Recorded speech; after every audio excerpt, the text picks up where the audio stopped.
అందరికీ నమస్కారం. Mechanical motor వాహనంలో ఈ మాడ్యూల్కి స్వాగతం. నేటి వీడియోలో ఫ్రంట్ వీల్ డ్రైవ్ షాఫ్ట్ని తీసివేయడం మరియు భర్తీ చేయడం నేర్చుకుందాం. ఈ వీడియో ముగిసే సమయానికి మీరు ఇవి చేయగలరు: కాన్స్టెంట్ వెలాసిటీ జాయింట్ని గుర్తించడం, కాన్స్టెంట్ వెలాసిటీ జాయింట్ని తీసివేయడం, హల్ప్ షాఫ్ట్ అసెంబ్లీని తీసివేయడం, కాన్స్టెంట్ వెలాసిటీ జాయింట్ని క్లీన్ చేయడం మరియు దాన్ని తనిఖీ చేయడం, condition constant velocity joint bearing మరియు బుషెస్ని తనిఖీ చేయడం, సిఫార్సు చేయబడిన లూబ్రికెంట్ని ఉపయోగించి కాన్స్టెంట్ వెలాసిటీ జాయింట్ని లూబ్రికేట్ చేయడం, కాన్స్టెంట్ వెలాసిటీ జాయింట్ని రీఫిట్ చేయడం. ఈ మాడ్యూల్ని చేయడానికి కావలసిన సాధనాలు మరియు మెటీరియల్ని చూద్దాం. Trainees tool kit 1, hollow punch set of 7 pieces 6 mm నుండి 15 mm ఒక set, spanner socket 28 pieces box 1, ball peen hammer 0.5 kg 1, outside micrometer 1, torque wrench 1, bearing puller 1, crowbar 1, diesel engine లేదా diesel engine car manual 1, CV joint అవసరమైనంత, hub shaft అవసరమైనంత, cotton waste అవసరమైనంత, soap oil అవసరమైనంత. CV జాయింట్ని గుర్తించండి.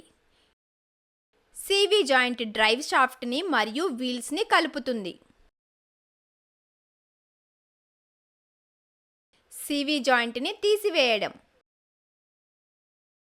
Complete boot మరియు CV joint సర్వీస్కి car నుండి సగం షాఫ్ట్ అసెంబ్లీని తీసివేయడం అవసరం. వాహన సేవా మాన్యువల్లో ఇవ్వబడిన విధానాలను అనుసరించండి. ఫ్రంట్ వీల్ లగ్ నట్స్ మరియు హబ్ నట్లను లూజ్ చేయుట, సస్పెన్షన్లో ఉన్న వాహనాన్ని సపోర్ట్ చేస్తూ వాహనాన్ని లిఫ్ట్ పైకి లేపండి. లగ్ నట్లు మరియు వీల్స్ మరియు హబ్ నట్లని తొలగించండి.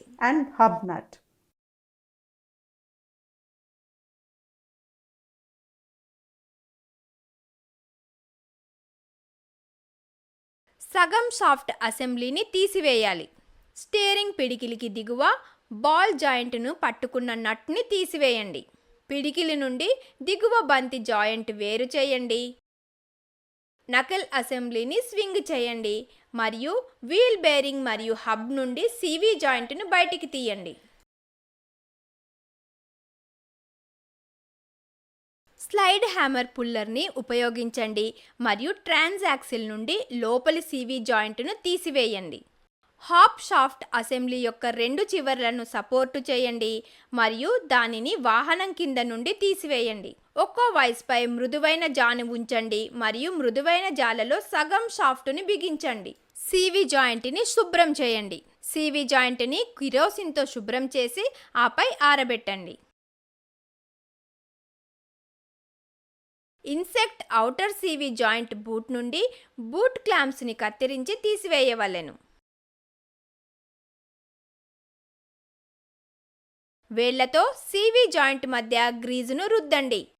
గ్రీజు గజిబిజిగా అనిపిస్తే జాయింట్ బహుశా దెబ్బతింటుంది. గ్రీజును తుడిచి హబ్ షాఫ్ట్ నుండి సివి జాయింట్ను తీసివేయండి. షాఫ్టులు స్నాప్ రింగ్ లేదా సర్క్లిప్ ద్వారా భద్రపరచబడతాయి. ఫోర్సును ఉపయోగించి కేజ్ మరియు ఇన్నర్ రేస్ వైపు అన్ని బాల్ని తీసివేయండి. తర్వాత కేజ్ మరియు ఇన్నర్ రేస్ని ప్రైవేట్ చేయండి. తద్వారా కేజ్ విండోలు ల్యాండ్స్ ఔటర్ రేస్తో అనీల్ అవుతాయి. కేజ్ ఇన్నర్ రేస్ని బయటికి తీసేయండి. సివి జాయింట్ బేరింగ్ మరియు బుషెస్ కండిషన్ని చెక్ చేయండి. పగుళ్ళు మరియు పిట్టింగ్ కోసం కేజ్ని తనిఖీ చేయండి. ఇది అదనపు బాల్ మూవ్మెంట్కి అనుమతిస్తుంది మరియు మలుపుల సమయంలో క్లిక్ చేసే ధ్వనిని కలిగిస్తుంది. బాల్స్ ముందు మరియు వెనుకకు కదలడం వల్ల ఏర్పడే గ్రూవ్స్లో ఎక్సెస్ వేర్ ఉన్నాయా లేదా అని లోపలి మరియు బాహ్య రేసులను తనిఖీ చేయండి. గ్రూవ్స్ మరియు కేజ్ విండో మెరిసే ప్రాంతాలు సాధారణంగా ఉంటాయి. ఒక భాగం విరిగిపోయినా, పగుళ్ళు ఏర్పడినా, తీవ్రంగా గుంతలు పడినా లేదా దెబ్బతిన్నా మాత్రమే సివి జాయింట్ని మార్చండి. సివి జాయింట్ ఫాల్ట్ నిర్ధారణ. ఫ్రంట్ వీల్ డ్రైవ్ వాహనం యొక్క డ్రైవ్ లైన్లో అసాధారణ శబ్దం వలన సాధారణంగా దెబ్బతిన్న లేదా అరిగిపోయిన సివి జాయింట్ని సూచిస్తుంది. ట్రాన్స్ యాక్సిల్ బేరింగులు మరియు టైర్లలో ఇతర పరిస్థితులు కూడా శబ్దాన్ని సృష్టిస్తాయి. శబ్దం యొక్క మూలాన్ని గుర్తించడానికి వాహనాన్ని రోడ్డు పరీక్ష చేయండి. వాహన సేవా మాన్యువల్లోని విధానాలను అనుసరించండి. తిరిగేటప్పుడు క్లిక్ చేసే శబ్దము అరిగిపోయిన లేదా దెబ్బతిన్న బయటి సీవీ జాయింట్ని సూచిస్తుంది. యాక్సలరేటింగ్ లేదా డిసెలరేటింగ్ ఉన్న క్లంక్ అనేది అరిగిపోయిన లేదా దెబ్బతిన్న అంతర్గత సీవీ జాయింట్ని సూచిస్తుంది. వైబ్రేషన్ మరియు ఆస్క్లరేషన్ డిఫెక్టివ్ ఇన్నర్ జాయింట్ వల్ల వస్తుంది. ఇతర కారణాల వల్ల intermediate shaft bearing, outer joint, engine mount లేదా టార్క్ స్ట్రట్ ఉన్నాయి. హైవే వేగంతో వైబ్రేషన్కి గల కారణాలతో అవుట్ ఆఫ్ బ్యాలెన్స్ టైర్లు, అవుట్ ఆఫ్ రౌండ్ టైర్లు లేదా వీల్స్ లేదా అలైన్మెంట్ సమస్య ఉన్నాయి. బ్యాడ్ వీల్ బేరింగ్ వల్ల వైబ్రేషన్ కూడా సంభవించవచ్చు. వీల్ బేరింగ్ని తనిఖీ చేయడానికి జాక్తో చక్రాన్ని పైకి లేపండి. లోయర్ కంట్రోల్ ఆర్మ్ కింద సేఫ్టీ స్టాండ్ ఉంచండి. అప్పుడు బేరింగ్ శబ్దం కోసం హబ్లో వింటున్నప్పుడు చేతితో వీల్ని స్పిన్ చేయండి. జాయింట్ బూట్ తనిఖీ.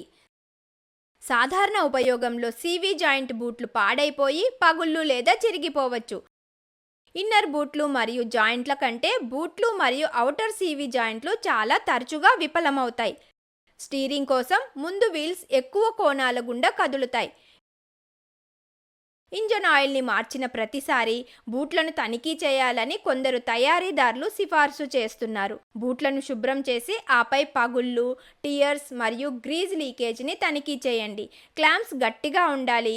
బూట్ దెబ్బతిన్నట్లయితే లేదా లీక్ అయినట్లయితే దాన్ని భర్తీ చేయండి. డ్రైవింగ్ కొనసాగించడం వల్ల కాలుష్యం లేదా లూబ్రికెంట్ కోల్పోవడం వల్ల సీవీ జాయింట్ విఫలమవుతుంది. హాఫ్ షాఫ్ట్ మరియు సీవీ జాయింట్లకు సర్వీసింగ్. సీవీ జాయింట్లు మరియు హాఫ్ షాఫ్ట్ అసెంబ్లీ 3 విధాలుగా సర్వీస్ చేయబడవచ్చు. బూట్ కిట్లో కొత్త బూట్ మరియు సీవీ జాయింట్ పునర్వినియోగం అయినట్లయితే ఇన్స్టాల్ చేయడానికి క్లాంపులు ఉంటాయి. ఒక పని చేయని సీవీ జాయింట్ని సీవీ జాయింట్ కిట్టుతో భర్తీ చేస్తారు. ఇందులో కొత్త జాయింట్, బూట్ మరియు క్లాంపులు ఉన్నాయి.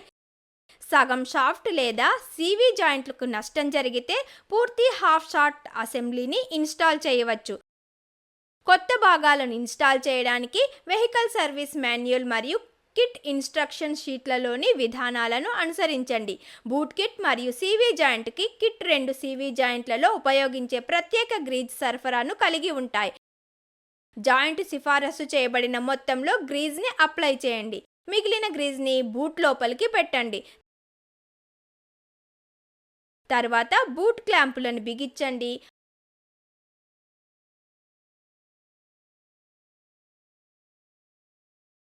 సర్వీస్ మాన్యువల్లో రికమెండ్ చేసిన లూబ్రికెంట్తో సీవీ జాయింట్ని లూబ్రికేట్ చేయాలి. రీఫిట్ చేయడానికి, డిస్మాండిల్ చేయడానికి అవే టూల్స్ని ఉపయోగించాలి. ఈ వీడియోలో మనం సీవీ జాయింట్ని గుర్తించడం, సీవీ జాయింట్ని తీసివేయడం, హాఫ్ షాఫ్ట్ అసెంబ్లీని తీసివేయడం, సీవీ జాయింట్ని క్లీన్ చేయడం మరియు దాన్ని తనిఖీ చేయడం, సీవీ జాయింట్ బేరింగ్ మరియు బుషెస్ యొక్క పరిస్థితిని తనిఖీ చేయడం, సిఫార్సు చేయబడిన లూబ్రికెంట్ని ఉపయోగించి సీవీ జాయింట్ని లూబ్రికేట్ చేయడం, సీవీ జాయింట్ని రీఫిట్ చేయడం నేర్చుకుంటాం. ఈ సెషన్ గురించి మీకు స్పష్టమైన అవగాహన ఉందని ఆశిస్తున్నాను. అందరికీ ధన్యవాదాలు.